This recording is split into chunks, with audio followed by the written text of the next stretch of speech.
இது both men and women 2 பேருக்காகவும் தான். 2 பேருக்குமே என்னென்ன அந்த நெகட்டிவ்ஸ் எல்லாம் உங்கள் மைண்டில் இருக்கும் இல்லையா, அந்த கொஷின் எல்லாம் வருதுன்னா அதுக்கு பின்னாடி இருக்க இன்செக்யூரிட்டி என்ன, அதுக்கு பின்னாடி இருக்க ட்ரிகர்ஸ் என்ன, அதுக்கு பின்னாடி என்ன ட்ராமா இருக்குது, நான் ஏன் இப்படி யோசிக்கிறேன், ஏன் வந்து ஒரு பார்ட்னரை வந்து ஃபுல்லாகவே அவங்க நல்லவங்களாக தான் இருப்பாங்க, எனக்கு சீட்லாம் பண்ண மாட்டாங்க, அதே மாதிரி என்னை சந்தேகப்பட மாட்டாங்க, நெக்ஸ்ட் வந்து என் மேலே நம்பிக்கை ஹோலாக என்னை வந்து நம்புவாங்க, அதுக்கப்புறம் லாயலாக இருப்பாங்க, இந்த மாதிரி ஏன் நல்ல குவாலிட்டிஸ் மட்டுமே நான் யோசிக்காமல் கூடவே வந்து ஏன் இந்த மாதிரி தாட்ஸ் எல்லாம் எனக்கு வருது அப்படின்னு யோசிங்க. ஸோ பேசிக்காக இந்த கொஷினுக்கு எல்லாம் எங்கேருந்து ஸ்டார்ட் ஆகிருக்கு, எங்கேருந்து இந்த மாதிரி தாட்ஸ் எல்லாம் எனக்குள்ளே வந்துச்சு அப்படின்னு இப்போ நான் எதுக்கு சொல்கிறேன்னா, இதுக்கு முன்னாடி நீங்கள் ஏற்கனவே ஒரு ரிலேஷன்ஷிப்பில் இருந்துருக்கலாம். லைக் என்ன சொல்கிறது, நீங்கள் வந்து எங்கேயோ ஒரு இடத்துக்கு போகிறீங்க, ஒரு ஊருக்கு போகணும்னு போகிறீங்க, ட்ரெக்கிங்கோ எங்கேயோ போகிறீங்க, அந்த இடத்துல போகும்போதே உங்களுக்கு வந்து ஒரு ஒரு 2 வீலரில் போகிறப்ப அடிபட்டுருச்சு, தெரியாதனமாக ஒரு ஆக்சிடென்ட்டை வந்து அன்ஃபார்ச்சுனேட்லி நடந்துருச்சு. ஸோ அந்த ரூட்டில் போகிறப்ப தான் உங்களுக்கு அந்த மாதிரி நடந்துருச்சு அப்படின்றதுக்காக அந்த ஊருக்கே நான் போக மாட்டேன், அந்த ஊருக்கு போனாலே இப்படி தான் நடக்கும்,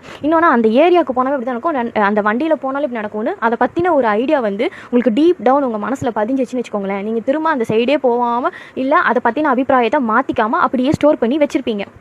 ஸோ இல்லை அந்த ரூட் எடுத்தாலும் அந்த ஞாபகம் உங்களுக்கு வந்துக்கிட்டே இருக்கும், இங்கே போனால் இங்கே விழுந்துருவோம், அதனால் வேறு வழியில் போவோம்.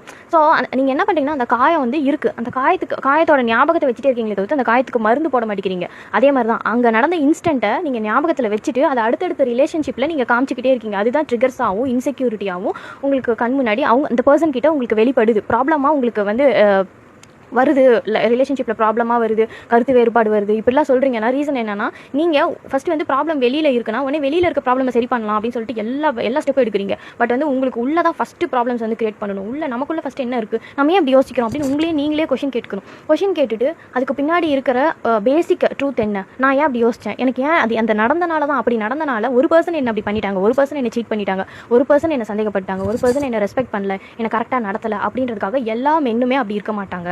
ஸோ எல்லா பொண்ணுங்களுமே சீட் பண்ணுவாங்க, எல்லா பொண்ணுங்களுமே பணத்துக்காக தான் பழகுறாங்க, அப்புறம் இந்த மாதிரி வந்து காருக்காக பழகுறாங்க, பைக்குக்காக தான் வந்து இம்ப்ரெஸ் ஆகி வந்திருக்காங்க. ஸோ இந்த மாதிரி உங்கள் ஒப்பீனியனை மாற்றிக்கோங்க. பேசிக்காக அது எல்லாமே நெகட்டிவ் ஒப்பீனியன் தான். உண்மையாலுமே ஒரு ஹெல்த்தியாக ஆர்கானிக்கான ஒப்பீனியன்ஸை வச்சுக்கோங்க.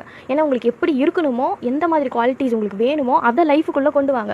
ஏன் வந்து நெகட்டிவான பிலீவ்ஸை வந்து வச்சுக்கிட்டு சப்கான்ஷியஸ்லி நீங்கள் அதை அப்படியே நம்பி அதை வந்து டீப் டவுன் ரொம்ப ஸ்ட்ராங்காக இருக்கனால தான் அது எல்லாமே ரிஃப்ளெக்ட் ஆகிட்டுருக்கு. நீங்கள் எந்த ரிலேஷன்ஷிப்குள்ளே போனாலும் நீங்கள் இதை கிளியர் பண்ணாமல், இன்னர் ஒர்க் பண்ணாமல், இதை வந்துட்டு ஹீல் பண்ணாமல், இல்லை இதை ரீரைட் பண்ணாமல், இந்த பிலீஃப் எல்லாத்தையும் எடுத்துகிட்டு நோ இதே மற்ற பொண்ணுக்கிட்ட நடக்காது, இதுக்கப்புறம் வர பையன்கிட்ட எனக்கு இப்படி நடக்காது, அவன் என்ன எப்படி ட்ரீட் பண்ண மாட்டான், என்னை ரொம்பவே நல்லா பார்த்துப்பான், கேரிங்காக பார்த்துப்பான், கேரிங்கிற பேரில் ஏற்கனவே